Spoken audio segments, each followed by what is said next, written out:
Sino nga ba siya is a very emotional song na nagsasalamin sa maraming kwento ng mga kababaihan ngayon. Super thanks sa styling team ni Mr. Eric P. Benito na nag-alaga at nagbihis sa akin for this music video shoot.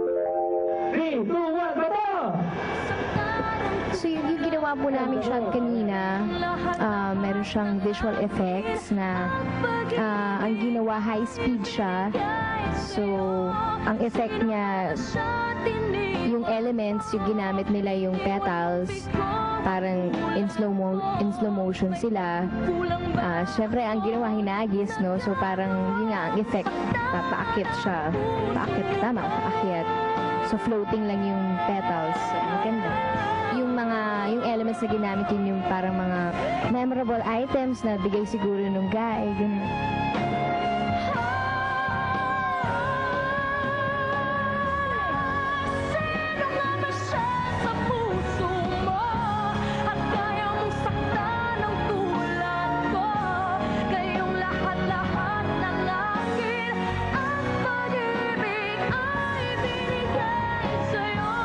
Inspiration kasi it's supposed to be a fall yung season, tapos kasi di ba may flurries pa, so that plus it's supposed to be gloomy, kaya I told to use muted colors lang, which I chose muted colors, tapos ina-accessorize ni Robin.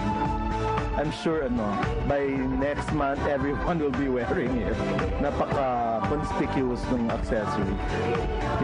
Yung necklace na nakalagay love. Magiging iconic to. Yung love. Tingin mo lahat ng pops na bibili ng ganyan.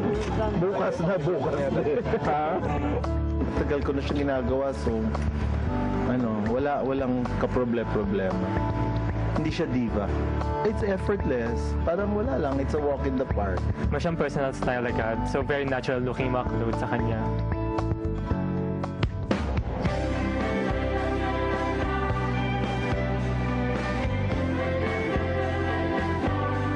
Yung look niya for this shoot is parang hindi masyadong yung bonggang-bongga. Siyempre, medyo malungkot ang konti kasi yung mood ng song. So dapat yung look niya, hindi dapat sobrang bright yung colors.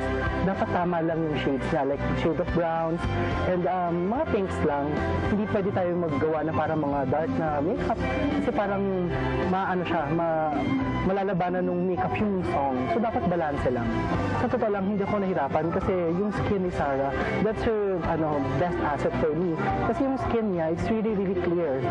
Clear yung skin na clean na walang tagyawat. Kahit nga eye bag, siguro inaalagaan niya talaga sobra yung skin. Kaya pag nalagay ng makeup, parang konting makeup lang din, okay na siya. She's done already. Paano ba nila magagaya? Siguro, dapat, they should take care of their skin lang. At then, dapat moisturize, i-cleanse nila lagi, hilamos, yun lang yun. And syempre, dapat, huwag masyado gumamit ng sobrang daming makeup, yung bagay lang.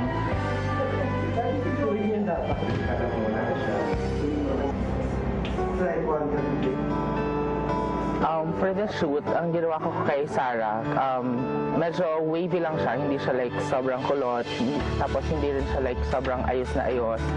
Parang mas natural, mas soft lang yung bagsak ng hair, tapos hinaf ponytail natin siya para mas bagets tingnan, mas bata, gano'n. For me, yun kasi yung parang, yun talaga yung bagay kay Sarah na look. Tapos, especially for the story, parang, di ba, medyo lungkot-lungkutan siya. So, mas siya, hindi siya, kumbaga, hindi super glamorous. Parang mas natural yung dating. Tapos, madali ayusin yung buhok ni Sarah. Actually, sobrang healthy. Alaga naman niya yung buhok niya.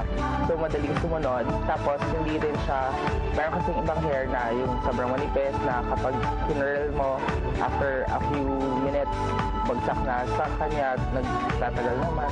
So, okay yung hair. Madali yung trabaho ko. Well, as always, sobrang bait kasi ni Sarah. Then, sobrang down to earth. Tapos, hindi siya sobrang machika. Pero kapag chika siya, sobrang saya, ganon, magaan. Tapos, definitely hindi siya maarte. Tapos, kung ano yung gusto mong gawin, tapos tanungin mo lang siya kung okay sa kanya. approve din naman sa kanya. So, ganun. Hindi siya mahirap katrabaho. Sobrang gaan nung environment. Actually, kanina, nung nag-aayos kami, parang, hindi naman sa hindi kami nagtatrabaho, pero parang hindi work yung environment. Parang casual, very, very light.